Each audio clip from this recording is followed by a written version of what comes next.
नमस्कार साथियों, तीखी मिर्ची के इस खास कार्यक्रम में आपका स्वागत है।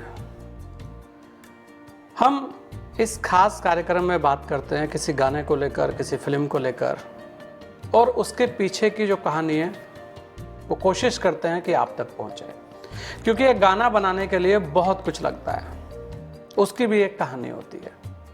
आज हम इसी कड़ी में बात करेंगे रूप तेरा मस्ताना। जी हाँ, भारतीय फिल्म जगत में आराधना बॉक्स ऑफिस में बेहद कामयाब फिल्म थी।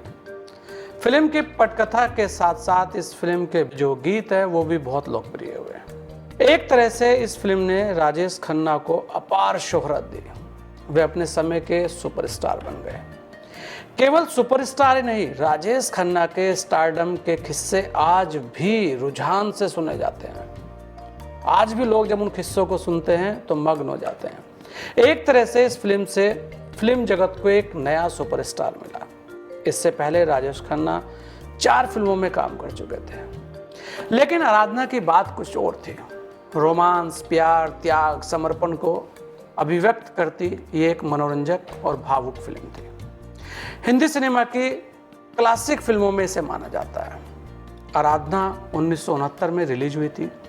इस फिल्म की अधिकांश जो शूटिंग है वो नटराज और फेमस स्टूडियो में हुई थी, वहीं पर इसे फिल्माया गया। इस फिल्म के निर्माता निर्देशक शक्ति सामंत थे। फिल्म ने बॉक्स ऑफिस पर लगभग 18 करोड़ की कमाई की। 1969 में इसे फिल्म फेयर का सर्वश्रेष्ठ फिल्म अवार्ड दिया गया। साथ ही फिल्म को 2 और अवार्ड मिले। फिल्म रोमांटिक भी थी और सामाजिक परिवेश से जुड़े पहलुओं को भी इसमें बखूबी दिखाया गया था।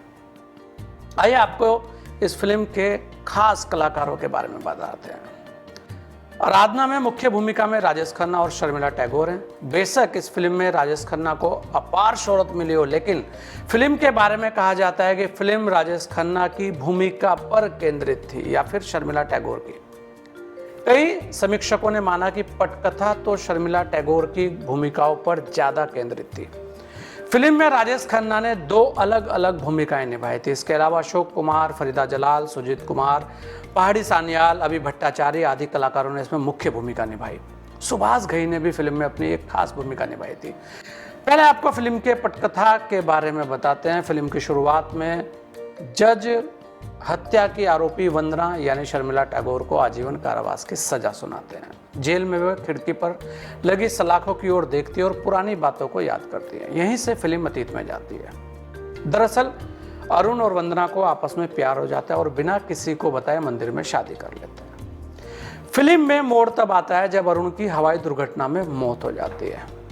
वंदना मां बनने वाली है। इस सदमे में उसके पिता का निधन हो जाता है। वंदना जिस बच्चे को जन्म देती है उसे अनाथालय में रख दिया जाता है। कुछ दिन बाद वे जब अपने बच्चे को वापस लेने आती है तो उसे पता चलता है कि उसका बच्चा किसी सक्सेना दंपत्ति ने गोद ले लिया है। उसका सूरज नाम रखा जाता है। वे सक्सेना दंपत्ति के पास जाती है और अपनी पूरी दास्तां बताती है। आखिर उससे कहा जाता है कि वे आया बनकर इस घर में रहकर उसका जो बच्चा है उसके पास वो रहे। वंदना इस प्रस्ताव को स्वीकार कर लेती है, लेकिन एक दिन सक्सेना का साला श्याम उससे बलात्कार करने की कोशिश करता है। ऐसे में सूरज आता है और श्याम का खून कर देता है। वंदना ये इल्जाम अपने ऊपर ले लेती है। फिल्म में फिर देखें तो वो वर्तमान में आती है। जेल में अच्छे स्वभाव को देखते हुए वंदना को 2 साल पहले रिहा किया जाता है। जेल से रिहा होने के बाद जेलर वंदना को बहन मानकर अपने घर ले जाता है। इसके बाद क्लाइमैक्स है। फिल्म के इस मोड़ में सूरज, राजेश खन्ना और जेलर की बेटी रेनू के बीच प्यार पनपता है। दोनों की शादी हो जाती है। एक दिन सूरज को एक तस्वीर मिलती है जिसमें वंदना और अरुण की तस्वीर है। साथ ही वंदना और सूरज की बचपन की तस्वीरें भी होती हैं। आखिर सब कुछ सामने आ जाता है। सूरज वंदना को उस समारोह में ले जाता है जहां उसे अवार्ड मिल रहा होता है। वे कहता है कि वे वंदना के हाथ से यह अवार्ड लेगा। यही माँ बेटे का मिलन होता है। अब आपको इस फिल्म के गीतों के बारे में जानकारी देते हैं, क्योंकि ये तो फिल्म की कहानी थी, लेकिन इस फिल्म के जो गीत हैं जो लगभग हर कोई उस टाइम गुनगुना रहा था, उसकी भी अपनी एक कहानी है। इस फिल्म के सभी गाने बहुत पसंद किए गए।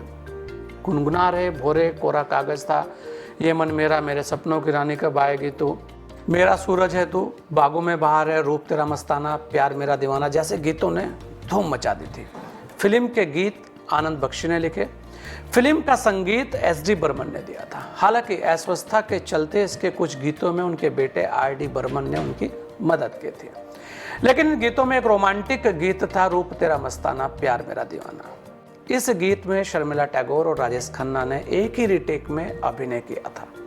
जी हाँ, एक ही रीटेक में अभिनय किया था, नहीं तो बहुत सारे रीटेक लेने पड़ते हैं। कहा जाता है कि एक समय आनंद बख्शी और उनके एक दोस्त कार से कहीं जा रहे थे, तभी उनकी नज़र सामने एक सुंदर लड़की पर पड़ी। आनंद बख्शी ने उसे देखकर अपनी जेब से एक कागज निकाला और पेंसिल निकाली। अपने दोस्त को कहा, जरा कार रोको। फिर कार से उतरकर उन्होंने कुछ लिखा और वापस कार में बैठ गए। दोस्त के कुछ भी समझ में नहीं आया। कुछ समय बाद जब फिल्म को प्रदर्शित किया जा रहा था, तब फिल्म के बाद आनंद बख्शी ने अपने उसी दोस्त को बताया कि उस दिन जो कार से उतरकर मैंने एक पंक्ति लिखी थी, वे थी, रूप तेरा मस्ताना प्यार मेरा दीवाना। बाद में इस गीत को पूरा किया गया। यह गीत हर तरफ छा गया। इस गीत की धुन को लेकर कहा जाता है कि जब एस डी बर्मन से कहा गया कि उन्हें एक रोमांटिक सीन पर धुन तैयार करनी है और गीत के बोले रूप तेरा मस्ताना, तो उन्हें एक पुरानी बंगला धुन की याद आई। किसी विवाह समारोह में किसी लड़की ने कोई बंगला गीत गाया था।